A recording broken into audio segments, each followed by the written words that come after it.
Welcome to Absolute Trust Talk with your host, Kirsten Howe. Absolute Trust Talk brings you tips, tools, advice, and interviews to help you build a reliable knowledge base on estate planning, business, and finance to start preparing for your future today.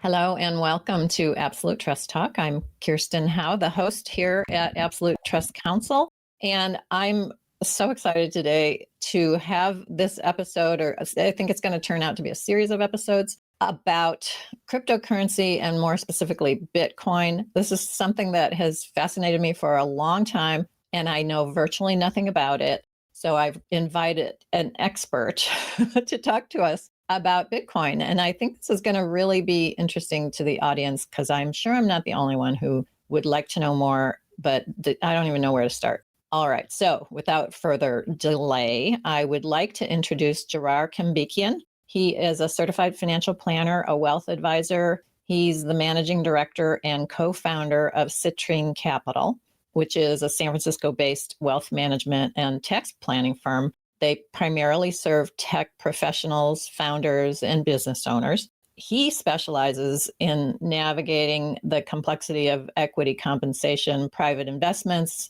and, not surprisingly, Bitcoin wealth strategies. He has over a decade of experience guiding clients through liquidity events and complex financial decisions. So Jirayr brings a very grounded yet forward-thinking perspective to building and preserving wealth. And I think you're really going to see that forward-thinking part today. Jirayr, welcome. Thank you so much for being here. Thank you. It's a pleasure to be here. Good. So as I said, we're going to be talking about cryptocurrency generally, but we're primarily going to focus on Bitcoin. What I want to start with is you told me, this is fascinating to me, that 1 in 7 Americans own Bitcoin, that's a fascinating fact. But let's start with a little bit of background on cryptocurrency generally and why it has become so popular. Yes. So as we all know, Bitcoin and crypto has exploded over the last decade or so for many different reasons. It all started with Bitcoin. And actually before Bitcoin, there were decades of failed projects that contributed to what Bitcoin ultimately became. So it launched in 2009, and I never would have thought approximately 15 years later that it would be what it is today. It's truly remarkable. Were you an early skeptic in 2009? No, this is just not going anywhere. In my experience, everyone gets Bitcoin wrong at least the first time, and us included. So we had back in 2014 approximately clients that were bringing Bitcoin to us, and maybe other cryptocurrencies at the time, but specifically Bitcoin bringing it to us. And no surprise, we brushed it off as being very speculative. Right. And it's really one of those things that takes so many different disciplines simultaneously to understand. You have to understand math, you have to understand cryptography, you have to understand computer engineering, you have to understand how energy works. And all these things are not super related. And it's no surprise that many, including us, got it wrong the first time. So okay. And so my admission that I find it confusing and I don't know anything about it, that doesn't make me different. Okay. So from that perspective, when I start talking about Bitcoin and crypto, I always think about 3 different buckets, where in bucket 1, and this is really what the current legislation has already started to solidify and potentially continuing to solidify. So in bucket 1, there is Bitcoin and nothing else. We believe it is the best store of value. We believe it's the hardest money possible, hardest in the sense that it's hard or impossible to create more of. There will only be 21 million Bitcoin, and that's different from virtually, I'll skip over to bucket 3, which is every other crypto. So crypto means that there is a centralized authority that issues the tokens, which is very different than Bitcoin. Bitcoin has no central authority, which is often why you refer to it as, or here to refer to it as, decentralized. With crypto, you have a central organization who controls the main supply. They also, in many cases, have the ability to simply negate transactions or roll back transactions, which can be very problematic or concerning for some folks if they're on the unfavorable side of that. And we often refer to bucket 3 crypto as kind of a casino, where I suppose there is a purpose for a casino, right? If you're going into it to gamble and speculate, but we really don't think of it as prudent in a financial plan and from an allocation perspective. And then to backtrack a little bit, in bucket two are what's called stablecoins, which the recent legislation supports and solidifies, where essentially you have a cryptocurrency which is pegged to the dollar or some kind of asset, but specifically the dollar is the most popular. And that's extremely popular for many people overseas who simply don't have access to the dollar and need some kind of somewhat stable currency to transact. And it also provides a lifeline for lowering costs and being able to transact across borders and whatnot. Okay, so Bitcoin is different from every other crypto. Every other one has unlimited, they could just keep, I'm not going to say print because I know it's not printed, but releasing more and more of every other crypto. That's definitely one part of it. The other big part of it is what backs Bitcoin. So we often hear about Bitcoin uses energy, which is absolutely true. And there's a reason for that. The energy consumption is a way to secure the network. And it is a way for folks who, so if you're not spending energy or money, essentially, you can cheat the system. And that's really the way that Bitcoin is designed. It's called a proof of work system, where the energy is supporting the Bitcoin network. And as a result, it is the most secure computer network in the world. Okay, so the other cryptocurrencies are more vulnerable. Yes, absolutely. There have been numerous hacks across other cryptocurrencies. There's all kinds of downtime, as I mentioned previously. There's numerous mainstream cryptocurrencies outside of Bitcoin that have had their blockchain, or ledger is another word for blockchain. They've had their blockchain reverted back for unknown reasons, which is, well, you can say what you want about that, but it's not right from the Bitcoin perspective. Right, yeah.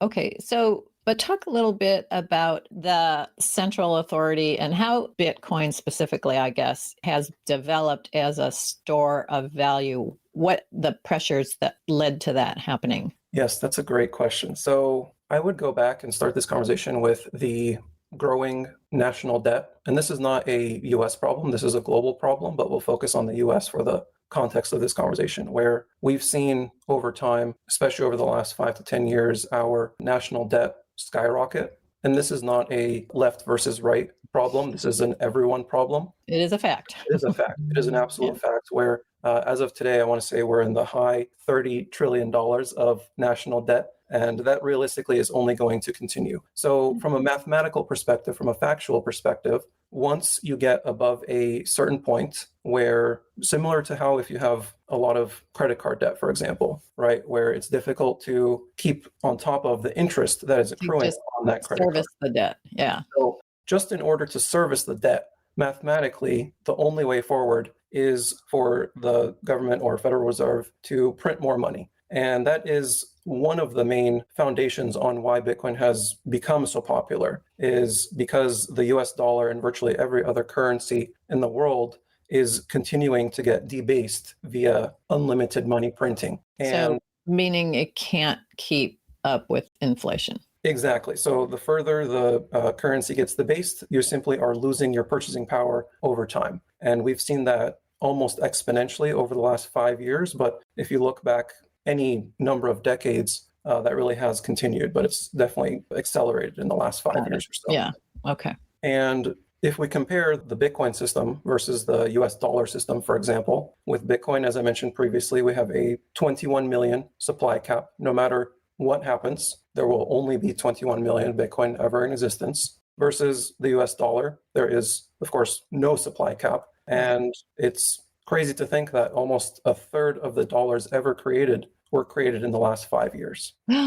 Wow. I didn't know that. That's crazy. Okay. So 21 million ever. That sounds like it's creating urgency for people to get in. Like, we're going to run out of Bitcoin any day, but walk me through that. You're absolutely right, where there is more and more demand that's growing via either retail or institutions or who have you. So there's more demand growing, and the supply simply cannot increase. So from a pure economics perspective, what happens when you have a growing demand but fixed supply? It doesn't Price take goes up. exactly, it doesn't take that much of an imagination to. assume what does happen over time. So the question becomes, how can you own it? How can you acquire it? How can you store it? And there's lots of different directions we can go. I think the biggest part to be aware of in this conversation is each of these buckets, if you will, have trade-offs, just like anything else. Okay. So we're going to get into now. Well, before we get into that, I just want to focus. I want to go back for half a step, the 21 million. I don't know why this intrigues me so much. When are we going to hit 21 million?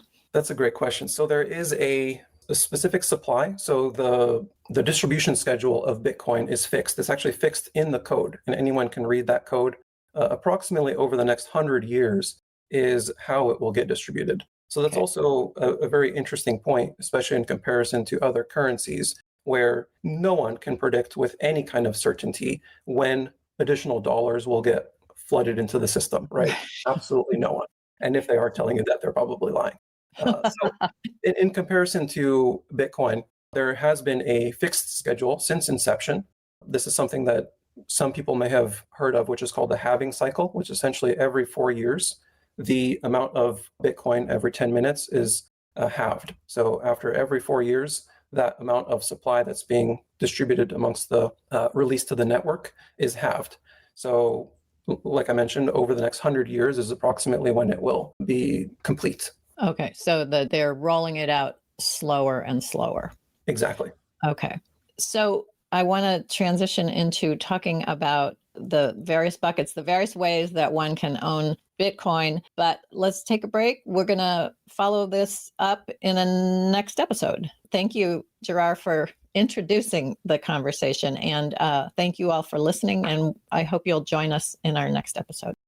Thank you for joining us today for another episode of Absolute Trust Talk Live. If you enjoyed listening in, then don't forget to subscribe.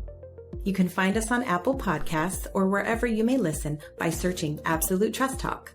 While you're there, we would also love for you to leave us a review. And then why not share your favorite episodes with family, friends, or colleagues too? You can find all of our shows and corresponding show notes by visiting absolutetrustcouncil.com.